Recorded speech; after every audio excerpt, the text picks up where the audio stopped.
The Georgia Bulldogs are back on the practice field as G-Day quickly approaches. The countdown to kickoff. It's never too early to start counting down again. Our good friend Graham Coffey, the publisher, co-founder of Dawgs Central, helps us break it all down. What's been going down in Athens this spring? Graham, once again, appreciate you taking the time. It's always a pleasure to chat with you, my friend. Excited to have you on.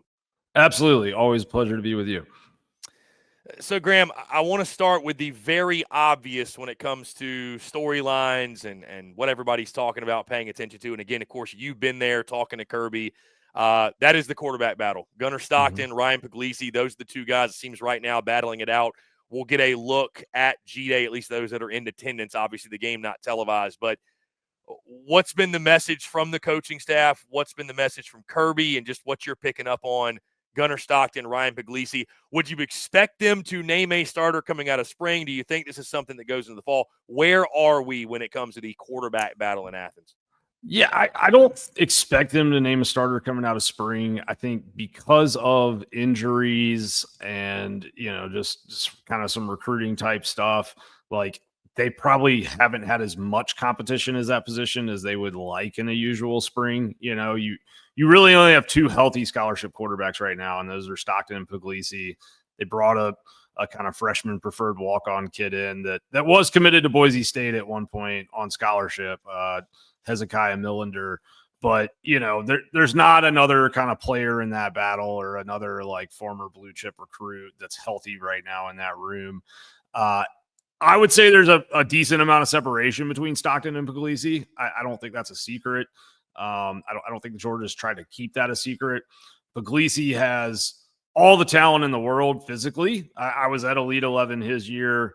I mean, he can rip back and throw it and make some velocity type throws that you rarely see, truthfully. I mean, he's a kid that threw 95 at the USA baseball camp when he was like 16 years old. So he's got a ton of arm talent. He's big. He's 6'3". He's broad-shouldered. He'll run the ball up the middle. And I think Georgia wants more of that in their offense. They want some more dual threat type stuff, some more QB power and short yardage. But right now, Stockton, this is his fourth spring in the program, if I'm not mistaken. Or no, I'm sorry, third spring in the program. And you've got Puglisi, who was not even healthy when he enrolled early last year for all of spring. So there's a good amount of separation there. And I think Stockton has done a very good job of sort of continuing to do all the things that we heard about him when he came in for Carson Beck at the end of last season. He is, all the intangible stuff. He's the first guy in, last guy out kind of personality. He organizes throwing sessions with Noah Thomas and Zachariah Branch, the transfer guys at wide receiver, and all the rest of the receivers. There does seem to be an element of kind of rallying around him. And I think he's gotten a little more vocal this spring in terms of telling guys what he wants out of them and where to be. So, Graham, I want to go back to that because you mentioned there's separation between Stockton and Puglisi, and we heard some of the Puglisi chatter over the last few weeks about, potentially he could win the job and how good he's looked. Has that been more like just the spring ball hype machine because we all know it can get out of control, or is there like a real chance that Puglisi could win this job? Because, again, I've heard different things. Again, I've heard a lot of hype around the Puglisi kid, and a lot of Dogs folks I've talked to said don't be surprised if he ends up taking the job. But it sounds like, again, what you're saying is maybe that was a little bit overhyped and overplayed.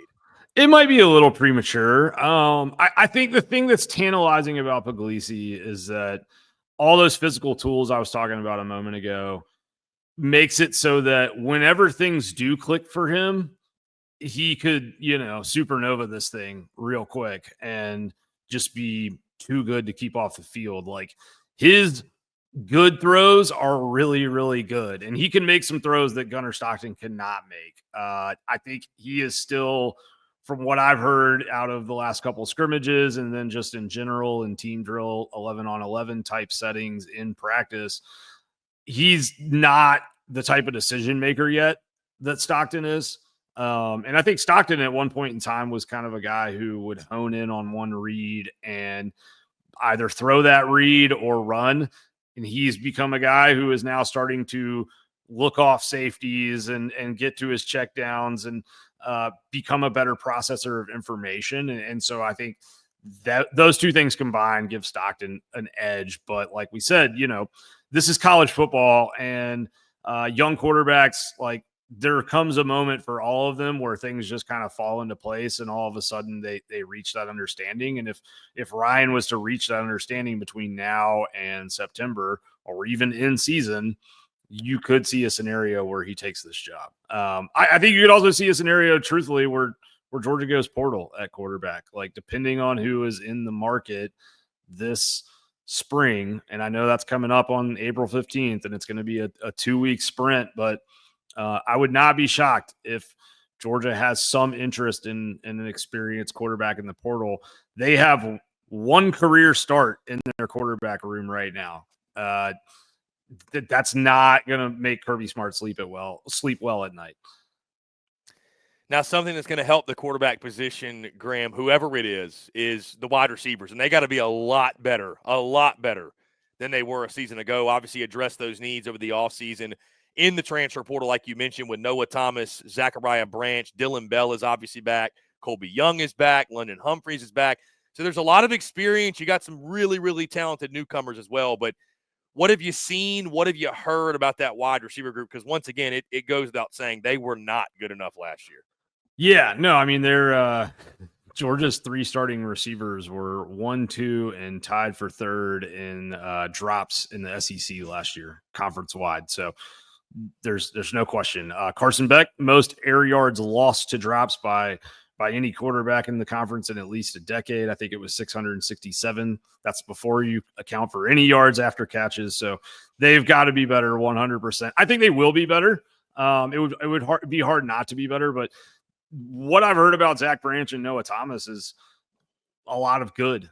Branch, I think, is who they thought he would be, who they hoped he would be. His ability to change direction at a high rate of speed is really, really rare. And it's the reason why he was not just a 5-star recruit, but like a top 5 overall type of guy in his class.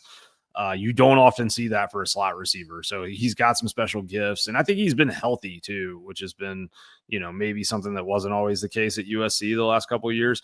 Noah Thomas, I know, from Texas A&M. Obviously you cover the SEC. Like, he's a really good football player. He's big, physical.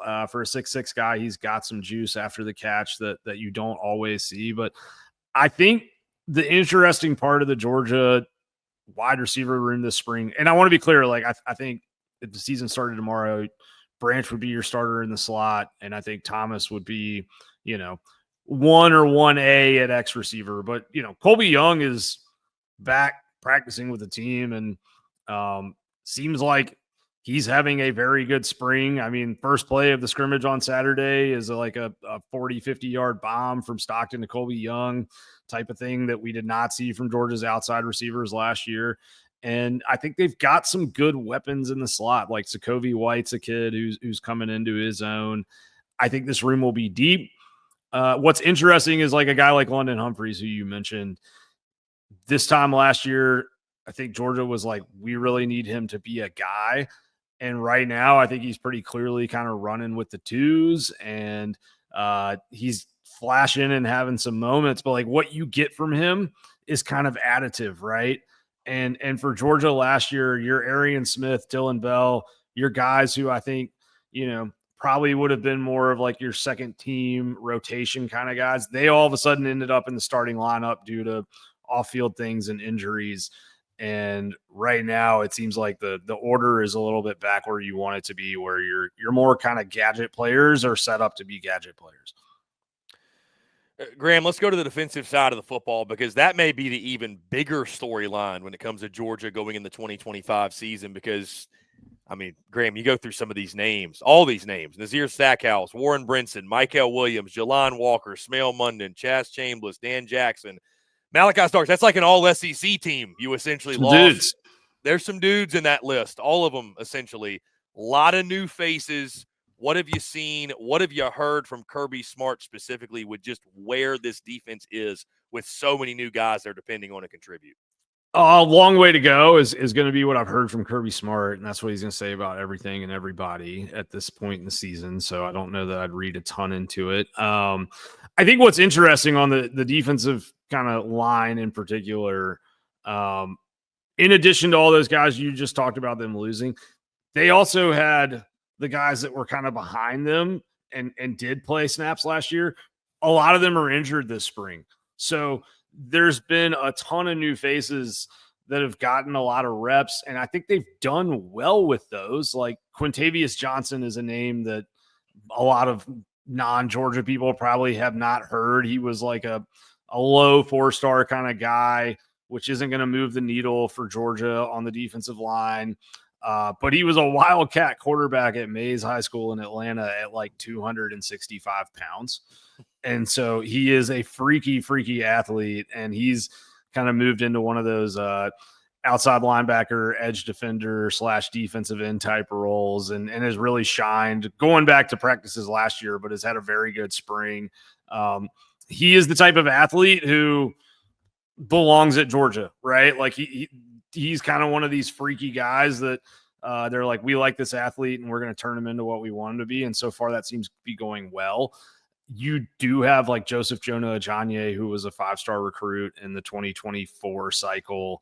He's back from a foot injury. He's starting to look good. I think they like what's going on at defensive tackle. Jordan Hall is there. He would have been a starter last year if not for some injuries. Like there's some decent experience there with Kristen Miller. There's guys that they'll rely on. I think the question is, what does that defensive end outside linebacker kind of edge defender role look like for them? And that's another place I could see them go portal if they can find somebody that's kind of a proven depth piece there.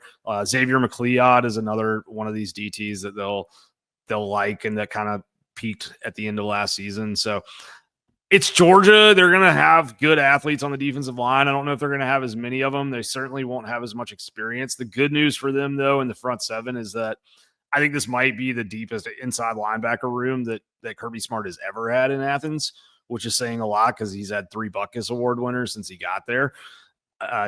You've got CJ Allen and Raylan Wilson back, who were 2 of the best linebackers in the SEC last year. Behind them, you've got Chris Cole and Justin Williams. Both were 5-star recruits and were true freshmen a year ago.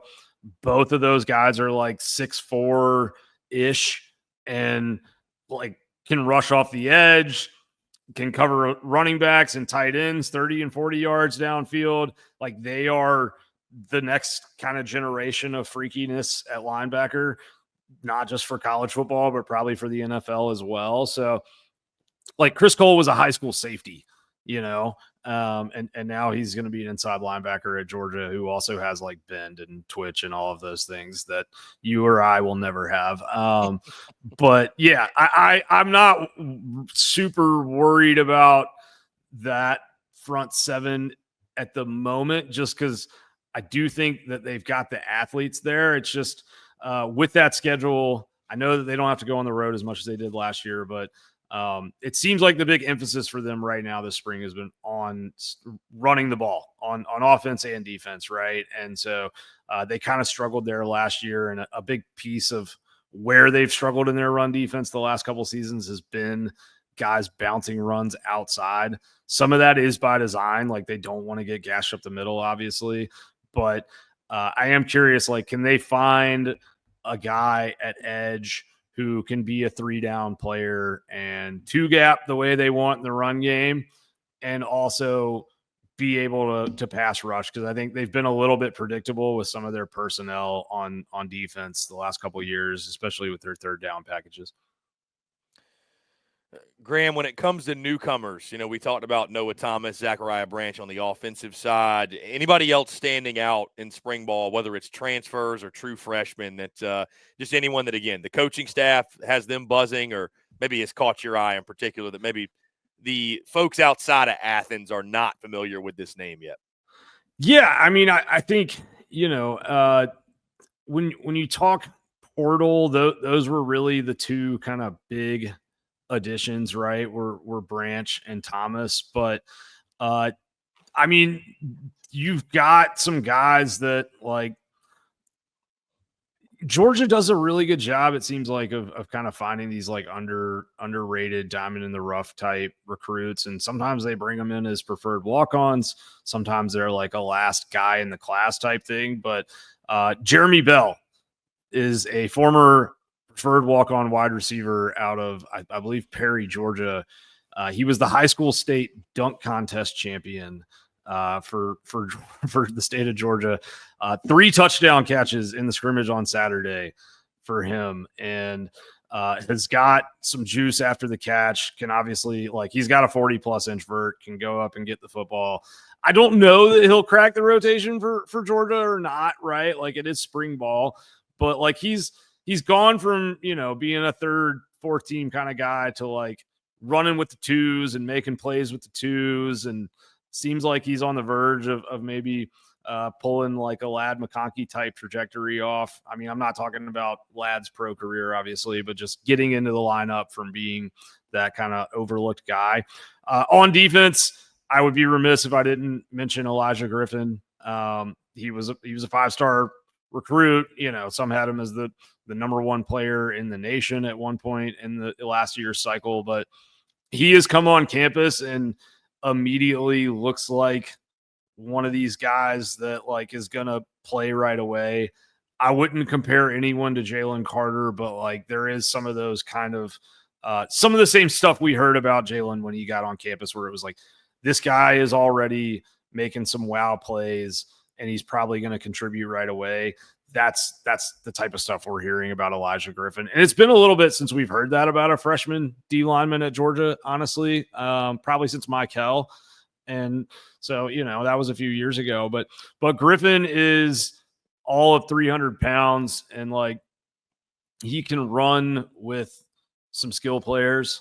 Like he's that athletic, at least in short bursts, getting to the perimeter. So I'm excited to see what he looks like. I'm curious if they'll give us any look at him at all on G-Day, or if they'll kind of, keep him under wraps. Graham, what I've found interesting via your coverage and some others out there is when you talk storylines for Georgia spring ball, some of the storylines have more so stemmed from Kirby Smart himself. They haven't really even been involving the team necessarily. Your thoughts on just what Kirby has had to say this spring? I know a lot of the comments are about kind of the state of college football and the kind of players they're looking for. And I know he talks a lot about like NIL, and, the one that sticks out to me is, we want to get guys that love football. I feel like he's just emphasized that over and over. Like the NIL stuff is very whatever, it's here, but like we want guys that love to play football. Your thoughts on that? And also, do you feel a heightened sense of urgency? Because I know what I'm about to say sounds ridiculous, but it's been since 2022 that Georgia won the national championship. Right. And when you go back to back, and especially when the Big Ten has won the other two, the next two, I know you can probably attest. There's quite a hunger. There's quite a hunger that needs to be satisfied for the Dawgs fan base going that long without a title after going back to back. Yeah, it's really strange. I mean, I was saying to somebody the other day, like, I am 35 years old. I have seen 5 so Georgia won an SEC title in 2002, 2005, 2017, 2022, and now 2024. So 5 in my lifetime, right? And generally speaking, like, I would say if Georgia won an SEC title, they had a pretty good year, like when they won that 2002 SEC title, no one cared really that they had been left out of the national title situation.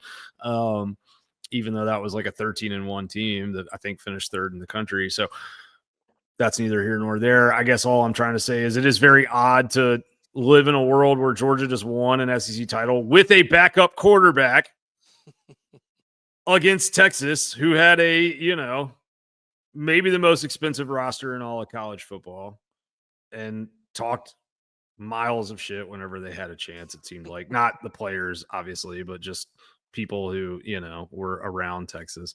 And Georgia, like, fans are a little like, oh, how disappointing last year was. I think there's orders of magnitude to all of that, obviously. But yeah, that part is really strange for me. And I don't see that ever not being strange to me, that type of scenario. I will say, I don't know that there's a sense of like Kirby Smart is a very self-assured person. And he's very self-assured about what he's accomplished, as he should be. I don't think he would be speaking out on some of these broader kind of issues in college sports if he wasn't self-assured. I think what he has to say is pretty valid in most cases. And I think it's interesting to hear the head football coach say things like he did last Tuesday when we were with him. He made a comment basically like, yeah, football makes all the money, but is it right that it keeps all the money, with this revenue share that's proposed in the House settlement? Like, I think he is trying to be a force for equality and fairness and good, truthfully, with all of college sports, not just within college football.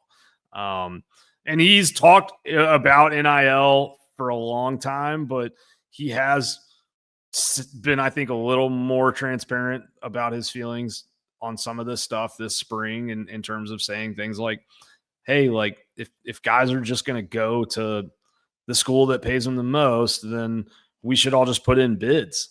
And like, we'll just treat this like a construction project or something, and like, we'll just all put in a bid and they can accept the highest bid and save everybody a lot of time if it's not about relationships or development or any of that. And so I think that says pretty clearly, like, who he's interested in having are the kind of guys that, are looking for a little bit broader picture than just the dollars. Now, let's not be naive. Like, Georgia still spends NIL money, and, they wouldn't recruit the way they do if they weren't spending it in some ways. But I think the thing that you said about kind of the love football thing, that has been the most clear message from him all spring, right? Is fire, passion, and energy. Fire, passion, energy. That's the thing that he keeps saying over and over. I want guys with fire, passion, and energy. Kirby, what do you want to learn about your team this spring? I want to learn if they have fire, passion, and energy instead of being worried about their NIL revenue streams. That's pretty direct, man. I mean, it is. And I think it's kind of clear. I asked him straight up 2 weeks ago, like, was there something in your offseason evaluation of your program that has caused you to kind of go down this path of emphasizing the leadership and the effort and the fire, passion, energy thing? And his answer was like, yeah, basically, there were, he was like, I'm not saying we didn't have guys that played with fire, passion, and energy, but they didn't feel like they had that across the board in ways that they needed to. He's right, I think, when he says that the team that plays the hardest usually wins. And so I think he wants guys that are motivated by things beyond just dollars. He also will sit there and tell you he believes that these guys should be paid, and he's been firm on that stance since before NIL even came into existence. So it's an interesting time, but I do think it says a lot about this group that we're watching cycle out into the NFL draft right now. I'm not speaking on any of them in particular, but like, I've seen people on the NFL side that think Georgia might challenge their own record for number of players drafted that they had after that 2021 season, when they had 14 guys, I believe, drafted. That football team last year from Georgia did not play anything like that 2021 team when it came to just like how they moved to the football, how they flew around. Last year's Georgia team often didn't look like they were moving at full speed until something had already gone wrong. And I think that Kirby saw that and knows that. And I think he's kind of moving into a mode where it's like, I want talent, but I also want like the 22 guys that are going to work the hardest on the field, as long as we can meet a certain baseline level of talent, because this is the way things are trending. And the UMass game that Georgia played last year, it was kind of shocking to watch UMass run for like 250 yards on Georgia. But what was most interesting about it was when they finally put their backups in the fourth quarter, Georgia, that is, on defense, like those guys were flying around and shutting down anything that UMass wanted to do in a way that the first team hadn't all day. And you had the thought of like, well, these guys care. These guys want to be out there.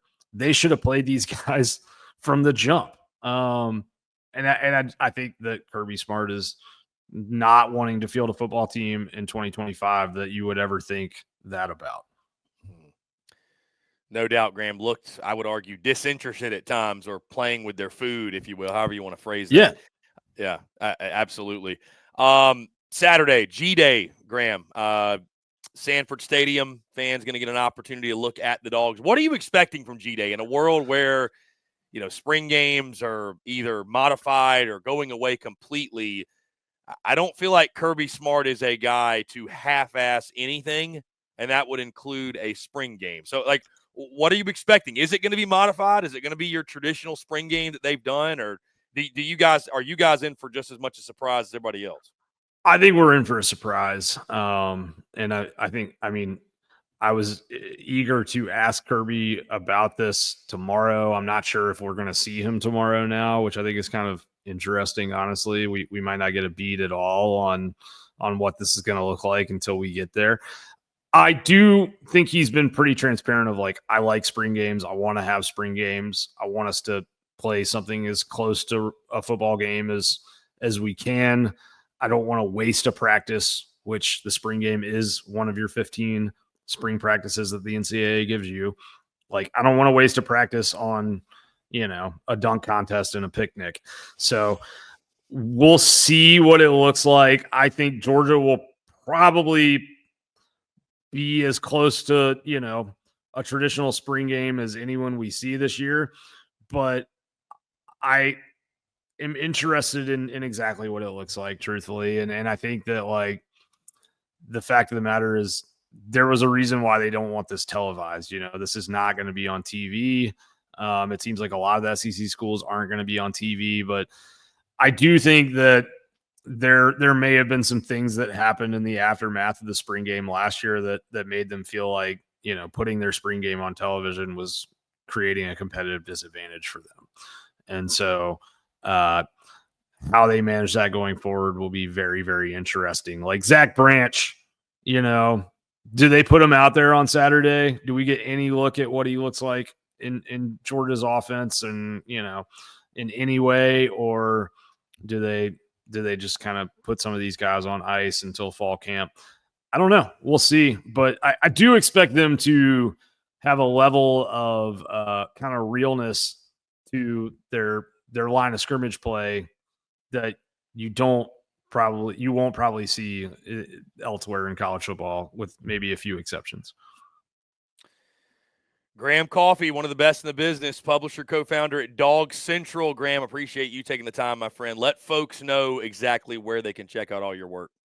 Yeah, always enjoy talking to you, man. And you can find me on Twitter at Graham Coffey DC, and you can find all of my stuff really online at www.dawgscentral.com.